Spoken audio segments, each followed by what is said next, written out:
Hello and welcome to Panchajanya IAS. Today in this session we are going to see the current affairs of 6 September 2024. Now let us look at the topics that today we are going to discuss. So here is the first topic is about Maoist or left wing extremist. Yes, so ಈ ಒಂದು topic ನಮಗೆ GS3ನಲ್ಲಿ ಬರುವಂಥ ಸೆಕ್ಯೂರಿಟಿನಲ್ಲಿ important ಆಗುತ್ತೆ. And the next topic Africa can make India's critical mineral mission shine ಅಂತ ಇದೆ. So ಇಲ್ಲಿ ಕ್ರಿಟಿಕಲ್ ಮಿನರಲ್ಸ್ಗಳ ಸಂಬಂಧಪಟ್ಟಂತೆ ಆಫ್ರಿಕಾ ಮತ್ತು ಭಾರತದ ನಡುವೆ ಯಾವ ರೀತಿ ಸಂಬಂಧ ಇದೆ ಅಂತ ಸೊ ಈ ಒಂದು ಆರ್ಟಿಕಲಲ್ಲಿ ನಾವು ಡಿಸ್ಕಸ್ನ ಮಾಡಲಿದ್ದೀವಿ. ಸೊ ಇದು ನಮಗೆ GS ಪೇಪರ್ 2ನಲ್ಲಿ ಆಫ್ರಿಕಾ ಮತ್ತು ಇಂಡಿಯನ್ ರಿಲೇಷನಲ್ಲಿ ಇಂಪಾರ್ಟೆಂಟ್ ಆಗಿರೋದ್ರಿಂದ ಇದು ಇಂಟರ್ನ್ಯಾಷನಲ್ ರಿಲೇಷನಲ್ಲಿ ನಮಗೆ ಇಂಪಾರ್ಟೆಂಟ್ ಆಗುತ್ತೆ. And the next topic the food security act has revamped the PDS. So ಇಲ್ಲಿ ಆಹಾರ ಭದ್ರತಾ ಕಾಯ್ದೆ ಅಂತ ಬರುತ್ತೆ. ಸೊ ಅದರ ಅಡಿಯಲ್ಲಿ PDS ಅಂದರೆ ಪಬ್ಲಿಕ್ ಡಿಸ್ಟ್ರಿಬ್ಯೂಷನ್ ಸಿಸ್ಟಮ್ ಅಂತ. ಸೊ ಇದರಲ್ಲಿ ಆಗ್ತಾ ಇರುವಂಥ ಲೀಕೇಜಸ್ ಬಗ್ಗೆ ಅಥವಾ ಆಹಾರ ಧಾನ್ಯಗಳ ಸೋರಿಕೆಯ ಕುರಿತಾಗಿ ಈ ಒಂದು ಟಾಪಿಕಲ್ಲಿ ನಮಗೆ ಕೊಟ್ಟಿದ್ದಾರೆ. ಸೊ ಅದನ್ನು ಕೂಡ ನಾವು ಇನ್ ಡೀಟೇಲ್ ಆಗಿ ಚರ್ಚೆಯನ್ನು ಮಾಡಿದ್ದೀವಿ. ಈ ಒಂದು ಟಾಪಿಕ್ GS ಪೇಪರ್ 3ನಲ್ಲಿ ಎಕಾನಮಿಯಲ್ಲಿ ಇಂಪಾರ್ಟೆಂಟ್ ಆಗುತ್ತೆ. And the next topic can Kerala access funds from the loss and damage fund. So ಇತ್ತೀಚೆಗೆ ಕೇರಳದ ವಯನಾಡ್ನಲ್ಲಿ ಆಗಿರುವಂಥ ಫ್ಲಡ್ನಿಂದ ಏನು ಡ್ಯಾಮೇಜ್ ಆಗಿದೆಯಲ್ವಾ, ಸೊ ಅದನ್ನು ರಿಕವರ್ ಮಾಡಿಕೊಳ್ಳಲಿಕ್ಕೆ ಅಥವಾ ಆ ಒಂದು ಪ್ರದೇಶದಲ್ಲಿ ಇನ್ಫ್ರಾಸ್ಟ್ರಕ್ಚರ್ನ ಮತ್ತೆ ಮರು ನಿರ್ಮಾಣ ಮಾಡಲಿಕ್ಕೆ ಸೊ ಇಲ್ಲಿ ಒಂದು ಫಂಡ್ ಬರುತ್ತೆ, ಏನಂತಂದರೆ ಲಾಸ್ ಆ್ಯಂಡ್ ಡ್ಯಾಮೇಜ್ ಫಂಡ್ ಅಂತ ಹೇಳಿ. ಸೊ ಈ ಒಂದು ಪುನರ್ ನಿರ್ಮಾಣಕ್ಕಾಗಿ ಸೊ ಇದರಿಂದ ಈ ಹಣವನ್ನು ಕೇರಳ ಪಡೆಯಬಹುದು ಅಂತ ಇಲ್ಲಿ ಡಿಸ್ಕಸ್ನ ಮಾಡಿದ್ದಾರೆ. ಸೊ ಇದು ನಮಗೆ GS ಪೇಪರ್ 3ನಲ್ಲಿ ಡಿಸಾಸ್ಟರ್ ಮ್ಯಾನೇಜ್ಮೆಂಟ್ನಲ್ಲಿ ಇಂಪಾರ್ಟೆಂಟ್ ಆಗುತ್ತೆ. And the next topic PAC2. So here PAC ಅಂತಂದರೆ ಪಬ್ಲಿಕ್ ಅಕೌಂಟ್ ಕಮಿಟಿ ಅಂತ to take up performance review of regulatory body. So ಇಲ್ಲಿ ಪಬ್ಲಿಕ್ ಅಕೌಂಟ್ ಕಮಿಟಿ ಏನು ಮಾಡಲಿದೆ ಅಂತಂದರೆ ಇಲ್ಲಿ ರೆಗ್ಯುಲೇಟರಿ ಬಾಡೀಸ್ ಅಂತ ಬರುತ್ತೆ, ಅಂದರೆ ನಿಯಂತ್ರಕ ಸಂಸ್ಥೆಗಳಂತ ಹೇಳಿ. ಸೊ ಇವುಗಳ ಒಂದು ಕಾರ್ಯಕ್ಷಮತೆಯನ್ನು ರಿವ್ಯೂ ಮಾಡಲಿದೆ ಅಥವಾ ಪರಿಶೀಲನೆಯನ್ನು ಮಾಡಲಿದೆ. ಎಸ್, ಸೊ ಇದು ನಮಗೆ GS ಪೇಪರ್ 2ನಲ್ಲಿ ಪಾಲಿಟಿನಲ್ಲಿ ಇಂಪಾರ್ಟೆಂಟ್ ಆಗುತ್ತೆ. ಹಾಗೆ ಕೊನೆಯದಾಗಿ ನಾವು ಪ್ರೀವಿಯಸ್ ಇಯರ್ನಲ್ಲಿ ಕೇಳಲಾಗಿರುವಂಥ ಇಂಟರ್ನ್ಯಾಷನಲ್ ರಿಲೇಷನ್ ಮತ್ತು ಈ ಪಾಲಿಟಿ ಮೇಲಿನ ಪ್ರಿಲಿಮ್ಸ್ ರಿಲೇಟೆಡ್ ಆಗಿರುವಂಥ ಕ್ವಶನ್ನ ಡಿಸ್ಕಸ್ನ ಮಾಡಲಿದ್ದೀವಿ. ಸೊ ಮೊದಲನೇದಾಗಿ ನಿನ್ನೆ ಒಂದು ಕ್ಲಾಸಲ್ಲಿ ನಿಮಗೆ ಪ್ರೀವಿಯಸ್ ಇಯರ್ನಲ್ಲಿ ಈ ಪಾಲಿಟಿ ಮೇಲೆ ಕೇಳಲಾಗಿರುವಂಥ ಒಂದು ಕ್ವಶನ್ನ ನೋಡಿದ್ವಿ, ಅದರ ಒಂದು ಆನ್ಸರನ್ನು ನೋಡೋಣ. If a particular area is brought under the 5th schedule of the Constitution of India, which one of the following statements best reflects the consequence of it? So ಈ ಒಂದು ಕ್ವಶನ್ಗೆ ಆನ್ಸರ್ ಮಾಡುವ ಮೊದಲು ನಮಗೆ ಸೊ ಇಲ್ಲಿ ಶೆಡ್ಯೂಲ್ ಬಗ್ಗೆ ಗೊತ್ತಿರಬೇಕು. Schedules of the constitution. So ಒಟ್ಟಾರೆ ಇಲ್ಲಿ ಸಂವಿಧಾನದಲ್ಲಿ 12 ಶೆಡ್ಯೂಲ್ಗಳು ಬರುತ್ತೆ. ಸೊ ಇವುಗಳನ್ನ ನೆನಪಿಟ್ಕೊಳ್ಳಿಕ್ಕೆ ಒಂದು ಟ್ರಿಕ್ಸ್ ಇದೆ, ಏನಂತಂದರೆ ಅದು tiers of old PM ಅಂತ. ಎಸ್, ಸೊ ಇದರ ಮೂಲಕ ನಾವು ಇದನ್ನು ಈಸಿಯಾಗಿ ಏನು ಮಾಡ್ಬೋದು ಅಂತಂದರೆ ಈ ಶೆಡ್ಯೂಲ್ಗಳನ್ನ ಅರ್ಥ ಮಾಡ್ಕೊಳ್ಬೋದು. ಸೊ ಇಲ್ಲಿ ಟಿ ಅಂತಂದರೆ ಏನರ್ಥ, ಟೆರಿಟರೀಸ್ ಆ್ಯಂಡ್ ಸ್ಟೇಟ್ಸ್ ಅಂತ, ಟೆರಿಟರೀಸ್ ಆ್ಯಂಡ್ ಸ್ಟೇಟ್ಸ್ ಅಂತ. ಹಾಗೆ ಇ ಅಂತಂದರೆ ಎಮ್ಯೂಲ್ಮೆಂಟ್ಸ್, ಹಾಗೆ ಎ ಅಂತಂದರೆ ಅಫರ್ಮೇಷನ್. ನೆಕ್ಸ್ಟ್ ಆರ್ ಅಂತಂದರೆ ರಾಜ್ಯಸಭಾ ಸೀಟ್ ಅಲೋಕೇಶನ್ ಅಂತ ಹೇಳಿ. ಹಾಗೆ ಎಸ್ ಅಂತಂದರೆ scheduled area. So here O for other tribal area. Next F stands for federal list. Next O stands for official language. Next L land reform. And D defection law ಅಂದರೆ anti defection law. So here P panchayat, M municipality. Yes, so ಇಲ್ಲಿ 1ನೇ schedule T ಅಂತಂದರೆ ಇದು first ಶೆಡ್ಯೂಲ್ನಲ್ಲಿ ಬರುತ್ತೆ. 1, 2, 3 number ಮಾಡ್ತಾ ಹೋದರೆ so ಕೊನೆಯದಾಗಿ 12th ಶೆಡ್ಯೂಲ್ನಲ್ಲಿ ಮುನ್ಸಿಪಾಲ್ಟಿಗಳು ಬರುತ್ತೆ. ಎಸ್, ಹಾಗಿದ್ರೆ ಈ ಫಸ್ಟ್ ಶೆಡ್ಯೂಲ್ನಲ್ಲಿ ಯಾವುದ್ರ ಬಗ್ಗೆ ಇದೆ ಅಂತಂದರೆ ಇಲ್ಲಿ ಈ ಒಂದು ಶೆಡ್ಯೂಲ್ನಲ್ಲಿ ಯೂನಿಯನ್ ಟೆರಿಟರಿ ಮತ್ತು ಈ ರಾಜ್ಯಗಳ ಹೆಸರನ್ನು ಇರುತ್ತೆ. ಹಾಗೆ ಸೆಕೆಂಡ್ ಶೆಡ್ಯೂಲ್ ಅಂತ ಬಂದರೆ ಸೊ ಇಲ್ಲಿ ಅಲೋವೆನ್ಸ್ ಆಗಿರ್ಬೋದು ಅಥವಾ ಪ್ರಿವಿಲೇಜಸ್ ಆಗಿರ್ಬೋದು ಅಮ್ಯುಲೆನ್ಸ್ ಬಗ್ಗೆ ಇದೆ. ಹಾಗಿದ್ರೆ ಯಾರ ಕುರಿತು ಇದು? ಪ್ರೆಸಿಡೆಂಟ್ ಆಫ್ ಇಂಡಿಯಾ, ಗವರ್ನರ್ ಮತ್ತು Lok Sabha speaker, chairman of Rajya Sabha, ಹಾಗೆ chairman and deputy of the legislative council, ಹಾಗೆ supreme court and high court judge ಮತ್ತು ಸೊ ಈ ಕ್ಯಾಗ್ ಅವರ ಒಂದು ಭತ್ತೆ ಕುರಿತಾಗಿರುವಂಥ ಶೆಡ್ಯೂಲ್ ಇದು. ನೆಕ್ಸ್ಟ್ ಇಲ್ಲಿ ಥರ್ಡ್ ಒಂದು ಶೆಡ್ಯೂಲ್ನ ನೋಡೋದಾದರೆ ಇದು ಅಪರ್ಮಿಷನ್ ಬಗ್ಗೆ ಇದೆ, ಅಂದರೆ ಪ್ರತಿಜ್ಞೆ ಅನ್ನೋ ಪ್ರಮಾಣ ವಚನದ ಕುರಿತಾಗಿರುವಂಥ ಟಾಪಿಕ್ ಇದು. ಹಾಗಿದ್ರಲ್ಲಿ ಯಾರೆಲ್ಲ ಬರ್ತಾರೆ? ಸೊ ಯೂನಿಯನ್ ಮಿನಿಸ್ಟರ್ ಬರ್ತಾರೆ, ಹಾಗೆ ಪಾರ್ಲಿಮೆಂಟ್ ಎಲೆಕ್ಷನ್ ಕ್ಯಾಂಡಿಡೇಟ್ಸ್ ಆಗಿರ್ಬೋದು, ಹಾಗೆ ಸುಪ್ರೀಂ ಕೋರ್ಟ್ ಜಡ್ಜಸ್, ಹಾಗೆ ಕಂಟ್ರೋಲ್ ಆ್ಯಂಡ್ ಆಡಿಟರ್ ಜನರಲ್ ಬರ್ತಾರೆ, ಹಾಗೆ ಸ್ಟೇಟ್ ಮಿನಿಸ್ಟರ್, ಹಾಗೆ ಹೈಕೋರ್ಟ್ ಜಡ್ಜ್ಗಳ ಒಂದು ಪ್ರಮಾಣ ವಚನದ ಕುರಿತಾಗಿರುವಂಥ ಮಾಹಿತಿ ನಮಗೆ ಸೊ ಈ ಥರ್ಡ್ ಶೆಡ್ಯೂಲ್ನಲ್ಲಿ ಬರುತ್ತೆ. ಹಾಗೆ ಫೋರ್ತ್ ಶೆಡ್ಯೂಲ್ನಲ್ಲಿ ನಮಗೆ ಸೊ ಇಲ್ಲಿ ರಾಜ್ಯಗಳಿಂದ ಏನು ಮಾಡ್ತಾರೆ ಅಂತಂದರೆ ಕೆಲವೊಂದಿಷ್ಟು ವ್ಯಕ್ತಿಗಳನ್ನ ಸೊ ಇಲ್ಲಿ ರಾಜ್ಯಸಭೆಗೆ ಆಯ್ಕೆಯನ್ನು ಮಾಡ್ತಾರೆ. ಸೊ ಇಲ್ಲಿ ನಂಬರ್ ಆಫ್ ಸೀಟ್ಸ್ ಅಲೋಕೇಶನ್ನ ನಾವು ಇದರಲ್ಲಿ ನೋಡ್ಬೋದು. ಹಾಗೆ ನೆಕ್ಸ್ಟ್ ನೋಡಿ ಫಿಫ್ತ್ ಶೆಡ್ಯೂಲ್ ಏನಿದೆ ಅಲ್ವಾ, ಸೊ ಈ ಶೆಡ್ಯೂಲಲ್ಲಿ ನಮಗೆ ಈ ಯಾವುದಂತಂದರೆ ಈ ಶೆಡ್ಯೂಲ್ ಏರಿಯಾಗಳ ಒಂದು ಅಡ್ಮಿನಿಸ್ಟ್ರೇಷನ್ ಕುರಿತಾಗಿರುವಂಥ ಮಾಹಿತಿ ನಮಗೆ ಈ ಶೆಡ್ಯೂಲ್ನಲ್ಲಿ ಸಿಗುತ್ತೆ. ಸೊ ಹೀಗಾಗಿ ಈ ಒಂದು ಕ್ವಶನ್ನ ನೋಡಿದರೆ ನೀವು ಫಸ್ಟ್ ಇಲ್ಲಿ ಸ್ಟೇಟ್ಮೆಂಟ್ ನೋಡೋಣ. This would prevent the transfer of land of tribal people to land to non tribal people ಅಂತ. ಅಂದರೆ ಸೊ ಈ ಒಂದು ಶೆಡ್ಯೂಲ್ ಇಲ್ಲಿ ಈ ಫಿಫ್ತ್ ಶೆಡ್ಯೂಲ್ ಅನ್ನುವಂಥದ್ದು ಟ್ರೈಬಲ್ ಪೀಪಲ್ಗೆ ಸಂಬಂಧಪಟ್ಟಿರೋದ್ರಿಂದ ಸೊ ಈ ಒಂದು ಶೆಡ್ಯೂಲ್ ಪ್ರಕಾರ ಯಾರು ಇಲ್ಲಿ ಟ್ರೈಬಲ್ ಪೀಪಲ್ ಅವರು ಹೊಂದಿರುವಂಥ ಭೂಮಿಯನ್ನು ಸೊ ಬುಡಕಟ್ಟೇತರು ಜನರಿಗೆ ಇಲ್ಲಿ ವರ್ಗಾವಣೆ ಆಗದಂತೆ ಏನು ಮಾಡುತ್ತೆ ಅಂದರೆ ಇದು ಪ್ರಿವೆಂಟ್ ಮಾಡುತ್ತೆ, ತಡೆ ಹಿಡಿಯುತ್ತೆ. ಸೊ ಇಲ್ಲಿ ಆಪ್ಷನ್ ಏನಾಗುತ್ತೆ? ಆಪ್ಷನ್ ಎ ಆಗುತ್ತೆ.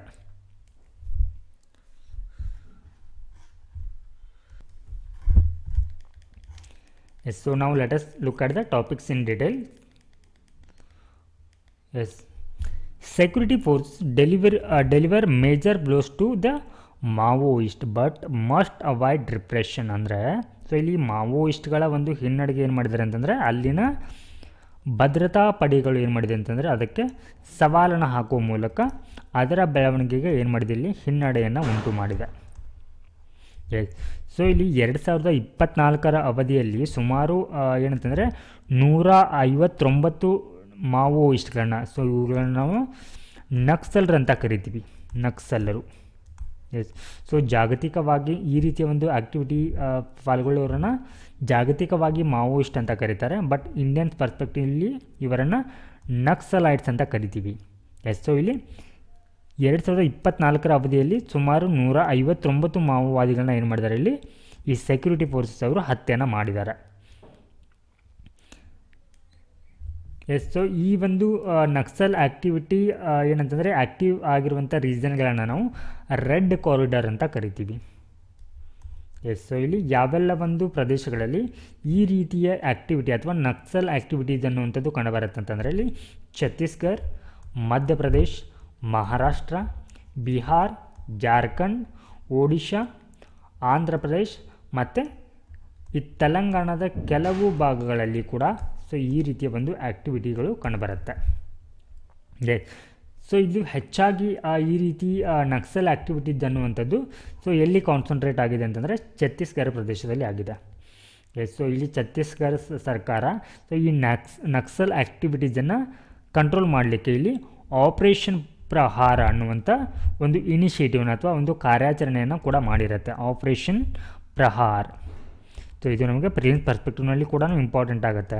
ಸೊ ಇನ್ ಕೇಸ್ ಏನಂತಂದರೆ ಆಪರೇಷನ್ ಪ್ರಹಾರ್ ಅಂತ ಕೊಟ್ಟು ಸೊ ಇದು ಯಾವುದಕ್ಕೆ ಪಟ್ಟಿದೆ ಅಂತಂದರೆ ಸೊ ಇದು ಒಂದು ಆ್ಯಂಟಿ ನಕ್ಸಲ್ ಆಪರೇಷನ್ ಆಗಿದೆ ಅಂತ ಹೇಳ್ಬೋದು. ಸೊ ಇದನ್ನು ಯಾರು ಜಾರಿಗೆ ತಂದಿದ್ದಾರೆ? ಛತ್ತೀಸ್ಗಢ ಸರ್ಕಾರದವರು. ಎಸ್, ಸೊ ನಾವು let us move on to the next topic. Africa can make India critical minerals mission shine ಅಂತ. ಎಸ್, ಸೊ ಇಲ್ಲಿ ಮೊದಲನೇದಾಗಿ ಈ ಕ್ರಿಟಿಕಲ್ ಮಿನರಲ್ಗೆ ಸಂಬಂಧಪಟ್ಟಂತೆ ಭಾರತ ಮತ್ತು ಆಫ್ರಿಕಾದ ನಡುವಿನ ರಿಲೇಷನ್ನ ನೋಡುವ ಮೊದಲು ನಾವು ಈ ಕ್ರಿಟಿಕಲ್ ಮಿನರಲ್ಸ್, ಯಾಕೆ ಈ ಮಿನರಲ್ಸ್ಗಳಿಗೆ ನಾವು ಕ್ರಿಟಿಕಲ್ ಮಿನರಲ್ಸ್ ಅಂತಾರೆ ಅಂತ ಗೊತ್ತಿರಬೇಕು. ಕ್ರಿಟಿಕಲ್ ಮಿನರಲ್ಸ್ ಯಾಕಂತಂದರೆ ಇವು ದೇಶದ ಒಂದು ಆರ್ಥಿಕ ಅಭಿವೃದ್ಧಿಯಲ್ಲಿ ತುಂಬಾ ಪ್ರಮುಖವಾದ ಪಾತ್ರವನ್ನು ವಹಿಸುತ್ತೆ. ಯಾಕಂತಂದರೆ ಇವುಗಳನ್ನ ಡಿಫೆನ್ಸ್ ಸೆಕ್ಟರ್ ಆಗಿರ್ಬೋದು ಅಥವಾ ಹೆಲ್ತ್ ಕೇರ್ ಸೆಕ್ಟರ್ ಮತ್ತು ಏರೋಸ್ಪೇಸ್ ಆಗಿರ್ಬೋದು ಅಥವಾ ವೆಹಿಕಲ್ ಆಗಿರ್ಬೋದು, ಇಂಥ ಹಲವಾರು ಏನಂತಂದರೆ ನಿರ್ಣಾಯಕ ಒಂದು ಕ್ಷೇತ್ರಗಳಲ್ಲಿ ಏನು ಮಾಡ್ತಾರೆ ಅಂತಂದರೆ ಈ ಖನಿಜಗಳನ್ನ ಬಳಸ್ತಾರೆ. ಫಾರ್ ಎಕ್ಸಾಂಪಲ್ ಇವಾಗ ಲಿಥಿಯಮ್ ಆಗಿರ್ಬೋದು ಅಥವಾ ಬೆರಿಲಿಯಮ್ ಆಗಿರ್ಬೋದು ಅಥವಾ ಕಾಪರ್ ಆಗಿರ್ಬೋದು, ಇಂತಹ ವಸ್ತುಗಳು ಏನಿರುತ್ತೆ ಅಂದರೆ ಆರ್ಥಿಕ ಅಭಿವೃದ್ಧಿಗೆ ತುಂಬಾ ಮಹತ್ವವಾಗಿರುತ್ತೆ. ಸೊ ಹೀಗಾಗಿ ಇಂತಹ ಖನಿಜಗಳನ್ನು ನಾವು ಕ್ರಿಟಿಕಲ್ ಮಿನರಲ್ಸ್ ಅಥವಾ ನಿರ್ಣಾಯಕ ಖನಿಜಗಳಂತ ಕರಿತೀವಿ. ಸೊ ಈ ಒಂದು ನಿರ್ಣಾಯಕ ಖನಿಜಗಳಿಗೆ ಸಂಬಂಧಿಸಿದಂತೆ ಸೊ ಭಾರತ ಮತ್ತು ಆಫ್ರಿಕಾದ ನಡುವಿನ ಒಂದಿಷ್ಟು ರಿಲೇಷನ್ನ ನೋಡೋಣ. Critical mineral mission objective. So ಇತ್ತೀಚೆಗೆ 2024-25 ಒಂದು ಬಜೆಟ್ನಲ್ಲಿ ಬಜೆಟ್ ಮಂಡಿಸುವಂಥ ಸಂದರ್ಭದಲ್ಲಿ ಸೊ ಇಲ್ಲಿ ಭಾರತ ಏನು ಮಾಡುತ್ತೆ ಅಂದರೆ ಕ್ರಿಟಿಕಲ್ ಮಿನರಲ್ ಮಿಷನ್ನ ಲಾಂಚ್ ಮಾಡುತ್ತೆ. Critical mineral mission. ಸೊ ಈ ಒಂದು ಮಿಷನ್ನ ಉದ್ದೇಶ ಏನಂತಂದರೆ ಸೊ ಈ ನಿರ್ಣಾಯಕ ಮೊದಲನೇದಾಗಿ ಈ ನಿರ್ಣಾಯಕ ಖನಿಜಗಳ ಒಂದು ಮೇಲೆ ನಾವೇನು ಮಾಡಿದ್ದೀವಿ ಅಂತಂದರೆ ಹೆಚ್ಚಾಗಿ ಇವುಗಳನ್ನು ಇಂಪೋರ್ಟನ್ನು ಮಾಡ್ಕೊಳ್ತೀವಿ.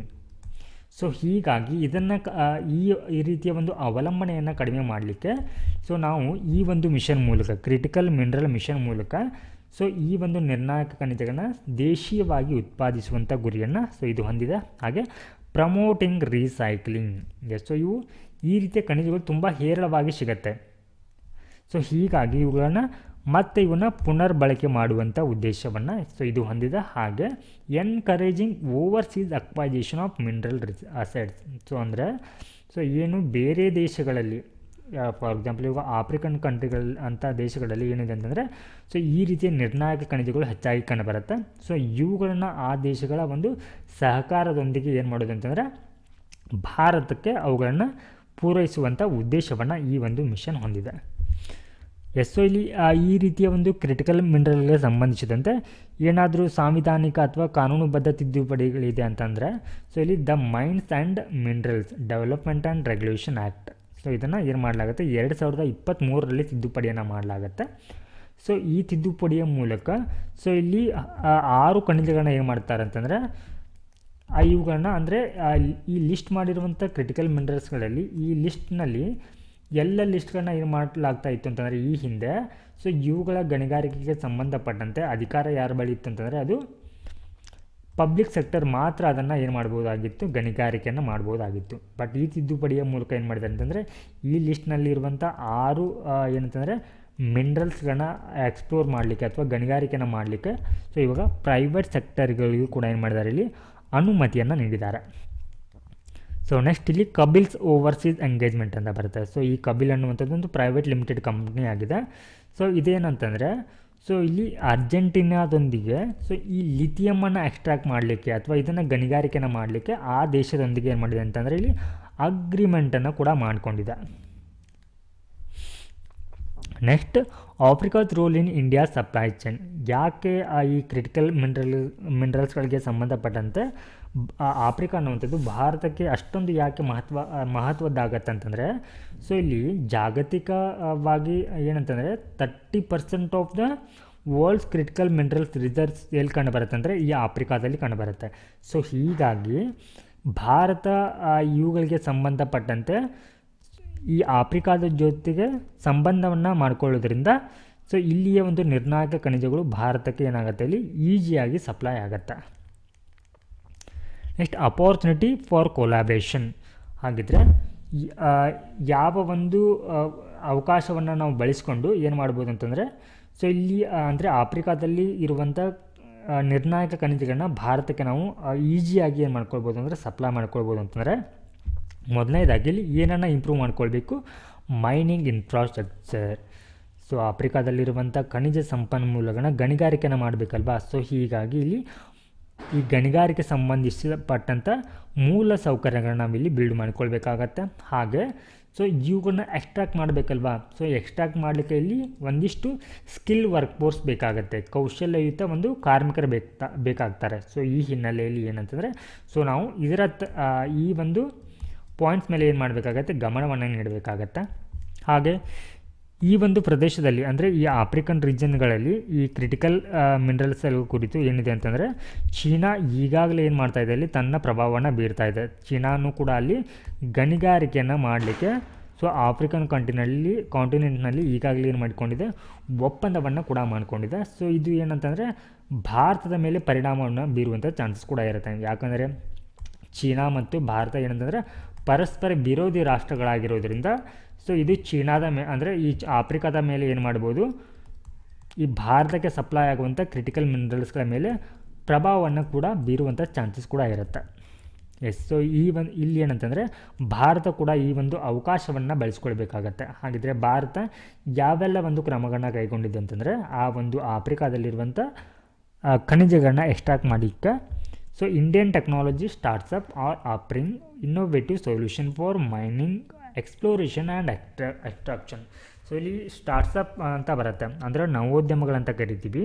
ಸೊ ಈ ನವೋದ್ಯಮಗಳು ಏನು ಮಾಡಿದರೆ ಆಫರನ್ನು ಮಾಡಿದ್ದಾರೆ ಯಾವುದರ ಕುರಿತು ಅಂತಂದರೆ ಈ ಖನಿಜಗಳನ್ನ ಹೊರತೆಗಲಿಕ್ಕೆ ಏನಾದರೂ ಇನೋವೇಟಿವ್ ಸೊಲ್ಯೂಷನ್ಗಳಿವೆ ಅಂತ ಹೇಳಿ ಅವ್ರಿಗೂ ಕೂಡ ಏನು ಮಾಡಿದ್ದಾರೆ ಇಲ್ಲಿ ಅವಕಾಶವನ್ನು ಕೂಡ ಸೊ ಕೊಟ್ಟಿದ್ದಾರೆ.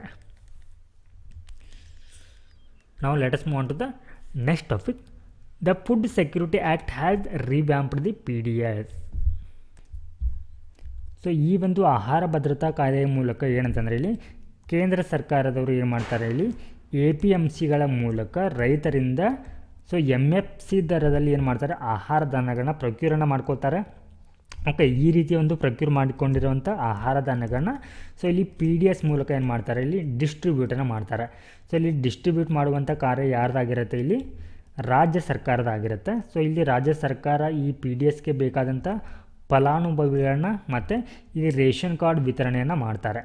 ಸೊ ಈ ವಿತರಣೆಯನ್ನು ಮಾಡುವಂಥ ಸಂದರ್ಭದಲ್ಲಿ ಏನಾಗ್ತಾ ಇದೆ ಅಂತಂದರೆ ಸೊ ಇಲ್ಲಿ ಈ ಫಲಾನುಭವಿಗಳಿಗೆ ಸಪ್ಲೈ ಆಗಬೇಕಾದಂಥ ಆಹಾರ ಧಾನ್ಯಗಳು ಇಲ್ಲಿ ಸೋರಿಕೆ ಆಗ್ತಾಯಿದೆ ಅಥವಾ ಪೋಲ್ ಆಗ್ತಾಯಿದೆ. ಸೊ ಇದಕ್ಕೆ ಮೇಜರ್ ಕಾರಣ ಏನಂತಂದರೆ ಸೊ ಇಲ್ಲಿ ಕಂಡು ಬರ್ತಾ ಇರುವಂಥ ಭ್ರಷ್ಟಾಚಾರ ಮತ್ತು ಈ ಸಾಗಾಣಿಕಾ ಸಂದರ್ಭದಲ್ಲಿ ಆಗ್ತಾ ಇರುವಂಥ ಒಂದಿಷ್ಟು ಪೋಲುಗಳು ಏನಾಗ್ತಾಯಿದೆ ಅಂತಂದರೆ ಒಟ್ಟಾರೆ ಒಂದು ಆಹಾರ ಧಾನ್ಯಗಳ ಪೋಲಾಗುವಿಕೆಯಲ್ಲಿ ಕಾರಣವಾಗ್ತಾಯಿದೆ. ಸೊ ಇತ್ತೀಚೆಗೆ ಏನಂತಂದರೆ ಸೊ ಇಲ್ಲಿ 2013 ಒಂದು NFSC ಅಂದರೆ ನ್ಯಾಷನಲ್ ಫುಡ್ ಸೆಕ್ಯೂರಿಟಿ ಆ್ಯಕ್ಟ್ ಬಗ್ಗೆ ಡಿಸ್ಕಸ್ಸನ್ನು ಮಾಡುವಂಥ ಸಂದರ್ಭದಲ್ಲಿ ಏನಂತಂದರೆ ಒಂದು ಅಂಶ ಕಂಡು ಬಂದಿದೆ. ಏನಂತಂದರೆ ಸೊ 2011 ಮತ್ತು 12 ಅವಧಿಯಲ್ಲಿ ಸುಮಾರು 41.7% ಏನಾಗಿದೆ ಅಂತಂದರೆ ಇಲ್ಲಿ PDS ಅಲೋಕೇಶನ್ನಲ್ಲಿ ಲೀಕೇಜ್ ಕಂಡು ಬಂದಿದೆ ಅಂತ. ಬಟ್ ಇಲ್ಲಿ ನ್ಯಾಷನಲ್ ಫುಡ್ ಸೆಕ್ಯೂರಿಟಿ ಆ್ಯಕ್ಟ್ ಅನ್ನುವಂಥದ್ದು ಯಾವಾಗ ಜಾರಿಗೆ ಬರುತ್ತೆ, ಇದು 2013ರಲ್ಲಿ. ಬಟ್ ಇಲ್ಲಿ ಆಗಿರುವಂಥ ಲೀಕೇಜ್ ಎಷ್ಟರ ಅವಧಿಯಲ್ಲಿ, 2011 ಮತ್ತು 12 ಅವಧಿಯಲ್ಲಿ. ಎಸ್, ಸೊ ಇವಾಗ ಈ ರೀತಿಯ ಒಂದು ಲೀಕೇಜನ್ನು ಕಡಿಮೆ ಮಾಡಲಿಕ್ಕೆ ಸೊ ಇಲ್ಲಿ ಸರ್ಕಾರಗಳು ಅಂದರೆ ರಾಜ್ಯ ಸರ್ಕಾರಗಳು ಏನೆಲ್ಲ ಕ್ರಮಗಳನ್ನ ಅಂದರೆ ಈ PDSನಲ್ಲಿ ಸುಧಾರಣೆ ತರುವ ಮೂಲಕ ಏನೆಲ್ಲ ಬದಲಾವಣೆಗಳಾಗಿದೆ ಅಂತಂದರೆ ಇಲ್ಲಿ States that implemented PDS reform. So ಇಲ್ಲಿ ಪಬ್ಲಿಕ್ ಡಿಸ್ಟ್ರಿಬ್ಯೂಷನ್ ಸಿಸ್ಟಮ್ಗೆ ರಿಫಾರ್ಮ್ಸನ್ನು ತರುವ ಮೂಲಕ ಏನು ಮಾಡಿದೆ, ಬಿಹಾರ ಆಗಿರ್ಬೋದು, ಛತ್ತೀಸ್ಗಢ, ಒಡಿಶಾದಂಥ ರಾಜ್ಯಗಳು ತಮ್ಮ ಆಹಾರ ಧಾನ್ಯಗಳ ಲೀಕ್ ಆಗುವಿಕೆಯಲ್ಲಿ ಏನು ಮಾಡಿದೆ ಅಂತಂದರೆ ಇಲ್ಲಿ ಕುಸಿತವನ್ನು ಕಂಡಿವೆ.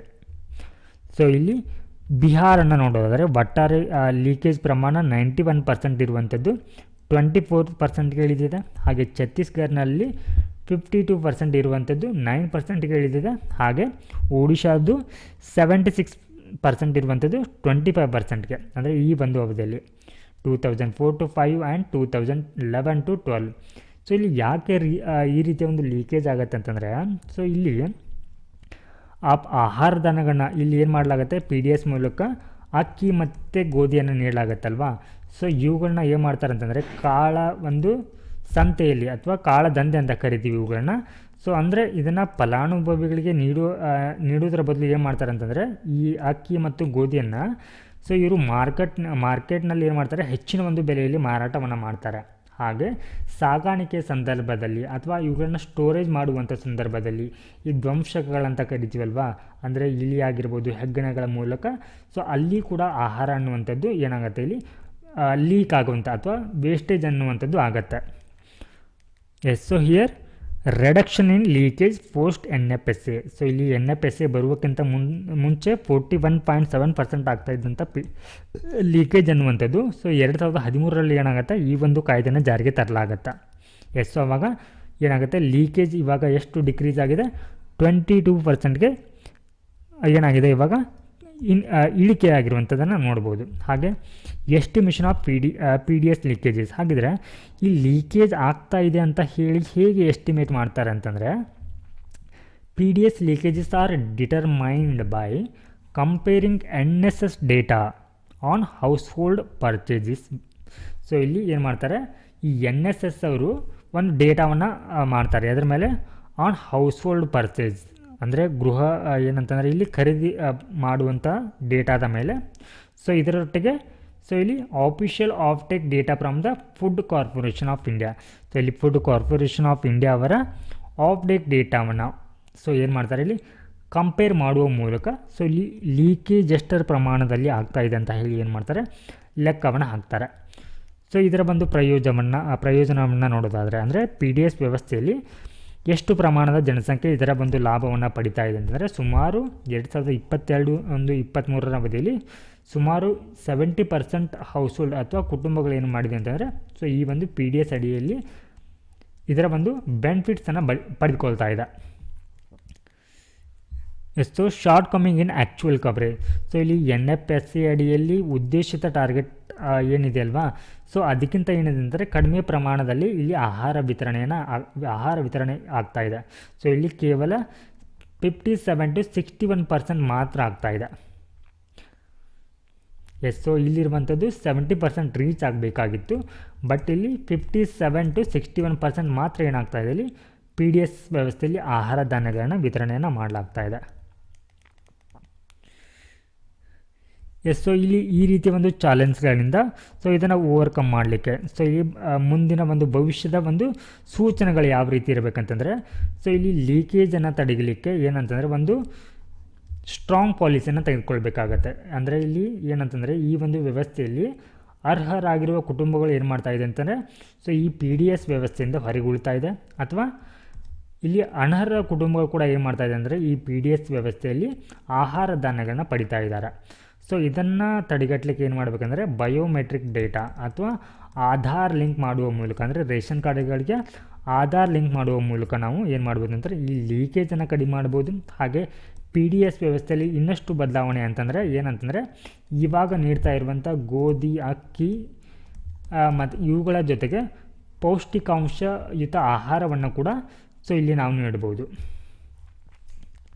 ಸೊ ನಾವು let's move to the next topic.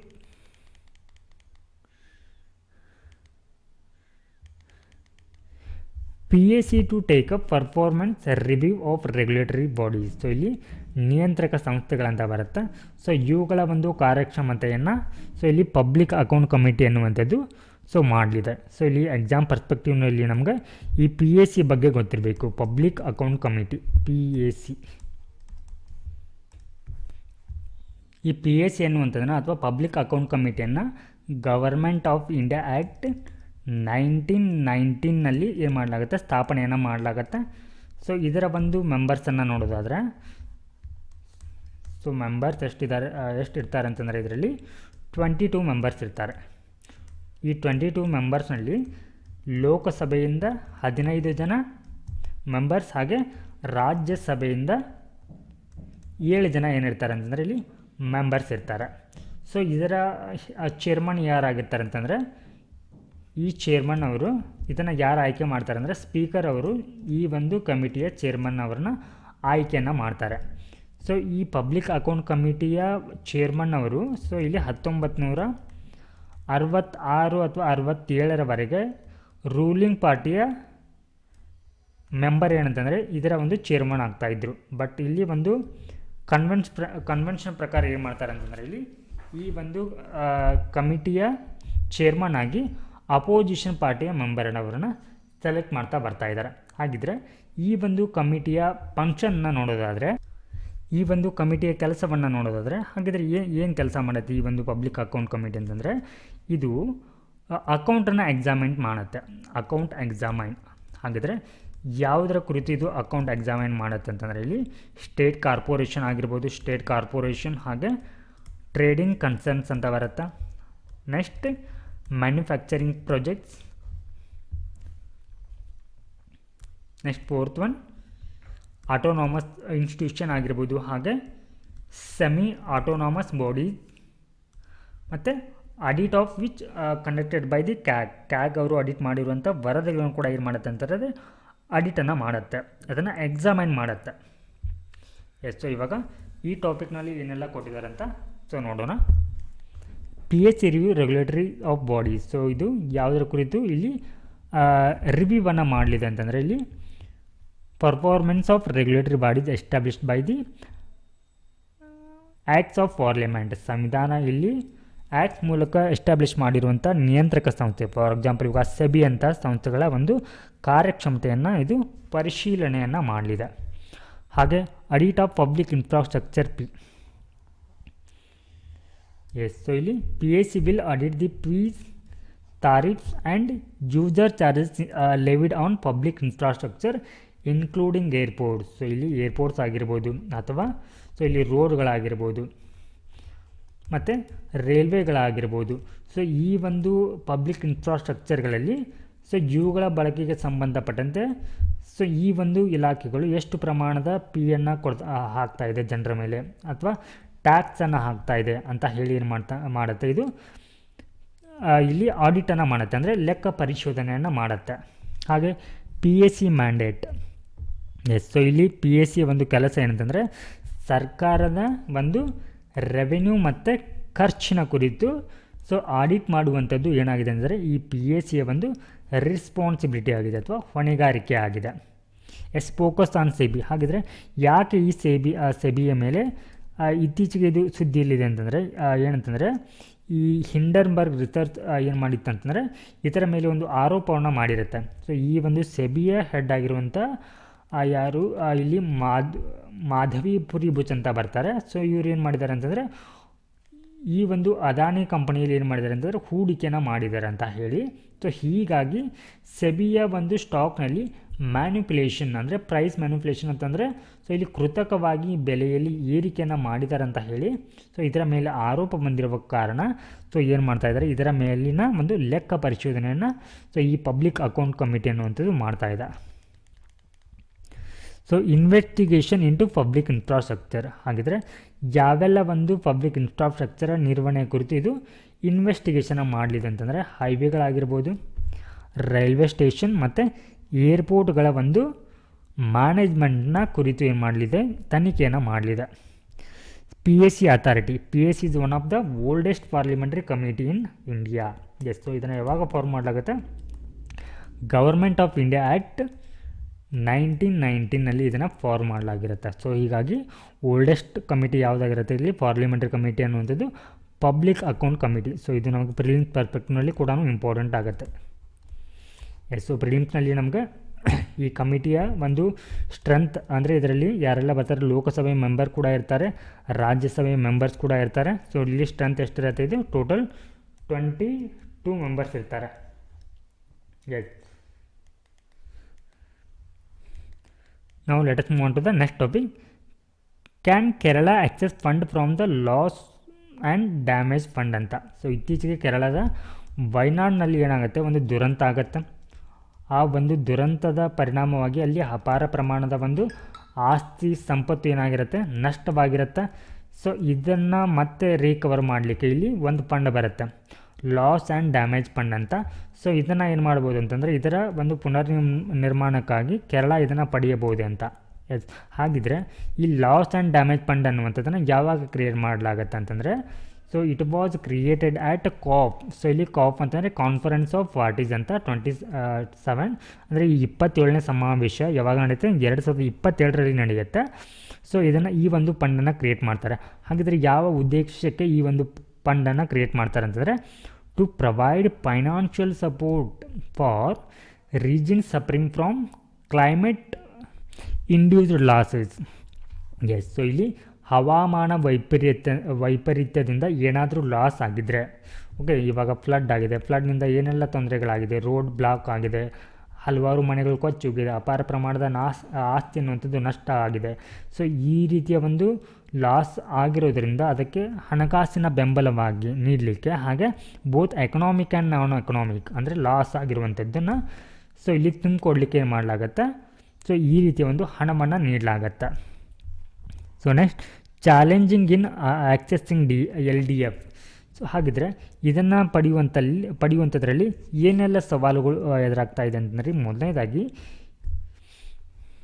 ಇಲ್ಲಿ ಈ ರೀತಿಯ ಹಣ ನೀಡುವಂಥದ್ದು ಏನಾಗ್ತಾಯಿದೆ, ಇಲ್ಲಿ ತುಂಬ ಸ್ಲೋ ಆಗ್ತಾಯಿದೆ, ಅಂದರೆ ಡಿಲೇ ಆಗ್ತಾಯಿದೆ.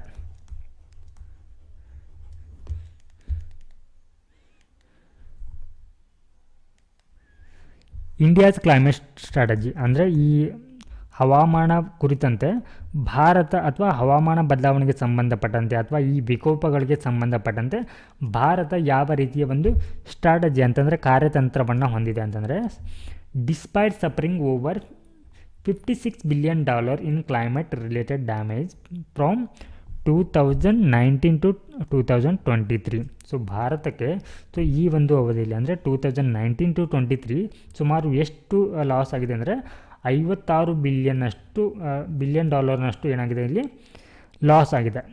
ಹಾಗೆ India national climate action policy. So ಈ ಒಂದು ಪಾಲಿಸಿಯ ಪ್ರಕಾರ ಏನಂತಂದರೆ, ಇಲ್ಲಿ ಡಿಸಾಸ್ಟರ್ಗಳನ್ನ ನಾವು ಏನಂತಂದರೆ ಇಲ್ಲಿ ಮಿಟಿಗೇಷನ್ ಮಾಡಲಿಕ್ಕೆ ಹೆಚ್ಚಿನ ಒತ್ತನ್ನು ನೀಡಲಾಗುತ್ತೆ. Mitigation rather than the adaptation. ಅಂದರೆ ಸೊ ಈ ವಿಕೋಪ ಬಂದಂಥ ಸಂದರ್ಭದಲ್ಲಿ ಅದನ್ನು ಎದುರಿಸುವ ಮೊದಲು ನಾವು ಏನು ಮಾಡ್ತೀವಿ ಅಂತಂದರೆ, ವಿಕೋಪನ ತಡೆಗಟ್ಟುವಂಥ ಸಂದರ್ಭದಲ್ಲಿ ನಾವು ಏನು ಮಾಡ್ತೀವಿ, ಇಲ್ಲಿ ಹೆಚ್ಚಿನ ಒಂದು ಗಮನವನ್ನು ಸೊ ಈ ಭಾರತದ ನ್ಯಾಷನಲ್ ಕ್ಲೈಮೇಟ್ ಆ್ಯಕ್ಷನ್ ಪಾಲಿಸಿ ಏನು ಮಾಡುತ್ತೆ, ಇದರ ಮೇಲೆ ಗಮನವನ್ನು ನೀಡುತ್ತೆ. Next need for A domestic policy framework. ಅಂದರೆ ಇಲ್ಲಿ ಒಂದು ಪ್ರಾದೇಶಿಕ ಅಥವಾ ಸ್ಥಳೀಯ ಒಂದು ನೀತಿಯ ಚೌಕಟ್ಟು ಅನ್ನುವಂಥದ್ದು ಬೇಕಾಗತ್ತೆ. ಅಂದರೆ ಸೊ ಈ ವಿಕೋಪಗಳನ್ನು ನಾವು ಎದುರಿಸುವಂಥ ಸಂದರ್ಭದಲ್ಲಿ ಸೊ ಇಲ್ಲಿ ನಮ್ಗೆ ಏನು ಬೇಕು, ಸ್ಥಳೀಯವಾಗಿ ಗೊತ್ತಿರುತ್ತೆ ಆ ರೀತಿ ಯಾವ ರೀತಿ ವಿಕೋಪಗಳಲ್ಲಿ ಸಂಭವಿಸಬಹುದು ಅಂತ ಹೇಳಿ. ಸೊ ಇಲ್ಲಿ ನಮ್ಗೆ ಏನು ಬೇಕಾಗತ್ತೆ, ಒಂದು ಚೌಕಟ್ಟು ಅನ್ನುವಂಥದ್ದು ಬೇಕಾಗತ್ತೆ. ಸೊ ಇಲ್ಲಿ ಭಾರತದಲ್ಲಿ ಈ ರೀತಿಯ ಒಂದು ಚೌಕಟ್ಟಿನ ಕೊರತೆ ಇರುವಂಥದ್ದನ್ನು ಸೊ ಇಲ್ಲಿ ನೋಡ್ಬೋದು. ಹಾಗೆ ಸ್ಟೇಟ್ ಲೆವೆಲ್ ಇಂಟರ್ವೆನ್ಷನ್. ಹಾಗಿದ್ದರೆ ಈ ವಿಕೋಪಗಳನ್ನ ತಡೆಗಟ್ಟುವಂಥ ಸಂದರ್ಭದಲ್ಲಿ ಆಗಿರ್ಬೋದು, ಅಥವಾ ವಿಕೋಪ ಬಂದಂಥ ಸಂದರ್ಭದಲ್ಲಿ ಅದನ್ನು ಫೇಸ್ ಮಾಡುವಂಥದ್ದಾಗಿರ್ಬೋದು, ಅಥವಾ ವಿಕೋಪ ಆದ ನಂತರ ಸೊ ಅದರ ಮರು ನಿರ್ಮಾಣಕ್ಕಾಗಿ ಸರ್ಕಾರಗಳು ಏನೆಲ್ಲ ಅಥವಾ ರಾಜ್ಯ ಸರ್ಕಾರಗಳು ಏನೆಲ್ಲ ಪ್ರಯತ್ನವನ್ನು ಮಾಡ್ತಾ ಇದೆ ಅಂತಂದರೆ, ಕೇರಳ ಕೂಡ 2018ರಲ್ಲಿ ಕೂಡ ಅಲ್ಲಿ ಫ್ಲಡ್ ಆಗಿತ್ತು. ಸೊ 2024ರಲ್ಲೂ ಮತ್ತೆ ಫ್ಲಡ್ ಆಗಿದೆ. ಸೊ ಈ ಒಂದು ಅವಧಿಯಿಂದ 2018ರಿಂದ ಏನು ಮಾಡ್ತಾ ಇದೆ ಅಂತಂದರೆ, ಕೇರಳ ರೀಬಿಲ್ಡ್ ಕೇರಳ ಡೆವಲಪ್ಮೆಂಟ್ ಪ್ರೋಗ್ರಾಮನ್ನು ಕೈಗೊಳ್ತಾ ಬಂದಿದೆ. ಅಂದರೆ ಸೊ ಆ ಒಂದು ಪ್ರದೇಶದಲ್ಲಿ ಆಗ್ತಾ ಇರುವಂಥ ನಷ್ಟವನ್ನು ಏನು ಮಾಡ್ತಾ ಇದೆ, ಇಲ್ಲಿ ಅವುಗಳನ್ನ ಮತ್ತೆ ರೀಬಿಲ್ಡ್ ಮಾಡ್ತಾ ಇದೆ.